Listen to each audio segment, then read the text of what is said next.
জয়গুরু। সকলকে জানাই শুভেচ্ছা এবং যথাস্থানে প্রণাম। অর্জুন একবার ভগবান শ্রীকৃষ্ণকে জিজ্ঞাসা করেছিলেন যে মানুষ পাপ করতে চায় না, তবুও সে কেন পাপ করে ফেলে। এতে ভগবান শ্রীকৃষ্ণ বলেছিলেন যে মানুষের মনে সুখ ভোগ করার যে কামনা বাসনা, সংগ্রহ করার যে আকাঙ্ক্ষা, এই কারণেই সে যতই সাবধানতা অবলম্বন করুক না কেন, তাতে গাফিলতি চলে আসে, আর সেই কারণেই সে পাপ করে বসে। এই সুখ ভোগ করার আকাঙ্ক্ষা, সংগ্রহ করার চাহিদা যতক্ষণ থাকবে ততক্ষণ পাপ তাকে ছাড়বে না। তো আমরা পাপ করি কেন, কেন আমাদের মনের মধ্যে পাপ চলে আসে, পাপের বাপ কে, এ নিয়ে একটি সুন্দর ঘটনা রয়েছে। আজ এ নিয়েই পাঠ ও আলোচনা করব। একবার এক সুপণ্ডিত ব্যক্তি খুব সুন্দর ভাগবত পাঠ করতেন, ভাগবত ব্যাখ্যা করতেন। লোকজন সেই ব্যাখ্যা শুনে অত্যন্ত মুগ্ধ হতেন। একদিন পণ্ডিতজির স্ত্রী পণ্ডিতজিকে জিজ্ঞাসা করলো, আচ্ছা, তুমি তো এত সুন্দর ভাগবত পাঠ করো, শ্রোতারা তোমার ভাগবত পাঠ শুনে মুগ্ধ হয়ে যায়, তো আমার মনের মধ্যে বেশ কয়েকদিন ধরেই একটি প্রশ্ন ঘুরঘুর করছে, তো এই প্রশ্নটির একটু উত্তর বলে দাও না। পণ্ডিতজি জিজ্ঞাসা করলেন, কি প্রশ্ন? তো স্ত্রী বলল যে আচ্ছা, মানুষ তো পাপ করে, তো এই পাপের বাপ কে, পাপের বাপ কে? এটি আমি কয়েকদিন ধরে চিন্তা করছি, কিন্তু এর উত্তর আমি পাইনি, তো তুমি আমাকে এই উত্তরটা একটু বলে দাও। পণ্ডিতজি খানিকক্ষণ চিন্তা ভাবনা করলেন, কিন্তু সদুত্তর খুঁজে পেলেন না। তিনি চিন্তা করলেন যে আমি এত লেখাপড়া শিখলাম, ভাগবত পাঠ করি, ভাগবতের সুন্দর ব্যাখ্যাও করতে পারি, অথচ স্ত্রী যে প্রশ্নটি আমাকে করলো তার উত্তর তো আমি দিতে পারলাম না। মনের মধ্যে প্রচণ্ড দুঃখ এলো। স্ত্রীকে বলল যে দেখো, আমি এই প্রশ্নের উত্তর তো দিতে পারলাম না, তাই আমি চিন্তা করেছি যে এই প্রশ্নের উত্তর যতদিন তোমাকে দিতে না পারছি, ততদিন তোমার হাতে রান্না করা খাবার আমি গ্রহণ করব না, আর আমি গৃহ ছেড়ে, বাড়ি ছেড়ে আমি অন্যত্র চলে যাব। যেদিন তোমার এই প্রশ্নের উত্তর আমি খুঁজে পাবো, সেদিন এসে আমি তোমাকে সেই উত্তর বলবো। পণ্ডিতজি একথা বলে বেরিয়ে পড়লেন।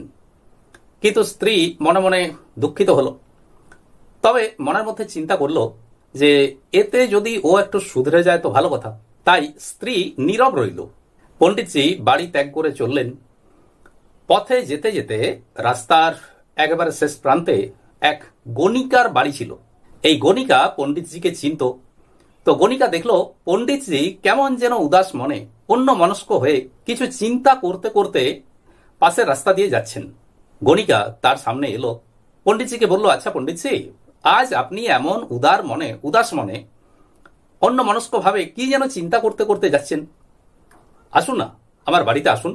পণ্ডিতজি বললেন যে দেখো, আমার মনের মধ্যে ভারী দুঃখ হয়েছে। গণিকা বলল যে কিসের দুঃখ, আপনার মনের মধ্যে এই দুঃখের কারণ কি? পণ্ডিতজি বললেন যে দেখো, আমার স্ত্রী আমাকে একটা প্রশ্ন করেছিল, কিন্তু আমি সেই উত্তর দিতে পারিনি, তো তাই আমি আমার স্ত্রীকে বললাম যে তোমার এই প্রশ্নের উত্তর যতদিন আমি দিতে না পারছি, ততদিন তোমার হাতে রান্না খাবো না, আর আমি বাড়ি ছেড়ে অন্যত্র চলে যাব। তো এখন আমি চিন্তা করেছি যে কাশী যাব। কাশীতে বড় বড় পণ্ডিতদের কাছে আমি আরো অধ্যয়ন করব এবং এই প্রশ্নের উত্তর আমি তাদের কাছে জেনে আসব। গণিকাটি তখন প্রশ্ন করলো, আচ্ছা, প্রশ্নটা কি পণ্ডিতজি?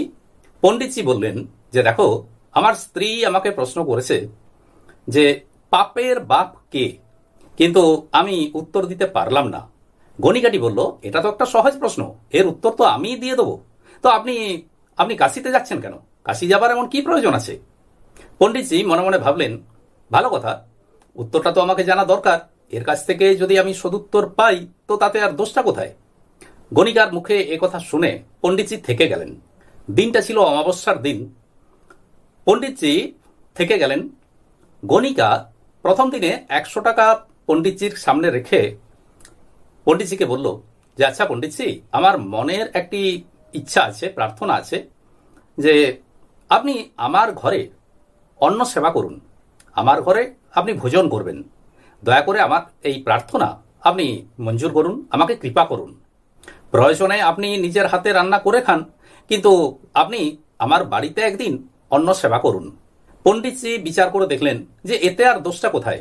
পরের দিন গণিকাটি সামনে 100 টাকা রেখে পণ্ডিতজিকে বলল যে দেখুন পণ্ডিতজি, আমি রান্নার সমস্ত সাজ সরঞ্জাম, সমস্ত দ্রব্য সামগ্রী আমি এখানে প্রস্তুত রেখেছি। তো আমার মনে আরেকটি ইচ্ছা ছিল যে আমি যদি রান্না করে দিতাম তাতে কি কোনো অসুবিধা আছে? আপনি তো অন্যের হাতের রান্না খান। তো আমার একটু ইচ্ছা ছিল যে আমি রান্না করে, নিজের হাতে রান্না করে আপনাকে ভোজন করাবো। তো দয়া করে আমার প্রতি এই কৃপা করুন। পণ্ডিতজি চিন্তা করে দেখলেন যে ওই গণিকা রান্না করে দেবো বলছে, ওর হাতের রান্না খেতে অসুবিধা কোথায়? কারণ ওর বাড়িতেই খাবো, ওর জিনিসপত্র, ওর দ্রব্য সামগ্রী সেই দিয়েই রান্না হবে। আর আমি তো অন্যের হাতের রান্না খাই, তাহলে ও যদি আমাকে রান্না করে দেয় তো আমার অসুবিধাটা কোথায়? পণ্ডিতজি রাজি হয়ে গেলেন। আর ওই গণিকা নানা রকমের ব্যঞ্জন রান্না করে পণ্ডিতজিকে খেতে বসতে অনুরোধ করলো। পণ্ডিতজি খেতে বসেছেন, খাওয়া শুরু করবেন, এমন সময় ওই গণিকা পণ্ডিতজিকে বলল, আচ্ছা পণ্ডিতজি, আমার আরেকটি মনের ইচ্ছা ছিল যে আমি আপনাকে খাইয়ে দেবো, আমার হাতে আপনি খাবারের গ্রাস গ্রহণ করুন।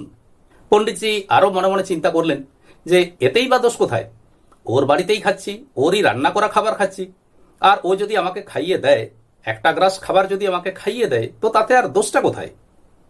এতে পণ্ডিতজি রাজি হয়ে গেলেন। তিনি খেতে বসলেন। গণিকা হাতে করে খাবার নিয়ে পণ্ডিতজিকে খাওয়াতে যাচ্ছে। পণ্ডিতজি মুখ হাঁ করেছেন, কিন্তু গণিকা পণ্ডিতজিকে না খাইয়ে তার গালে এক থাপ্পড় মেরেছে। পণ্ডিতজি তো অবাক। গণিকা বলল, আপনার এখনো হুঁশ হলো না? খবরদার, আপনি আমার হাতে একটি দানাও খাবেন না। আমি আপনাকে ধর্মভ্রষ্ট করতে চাই না।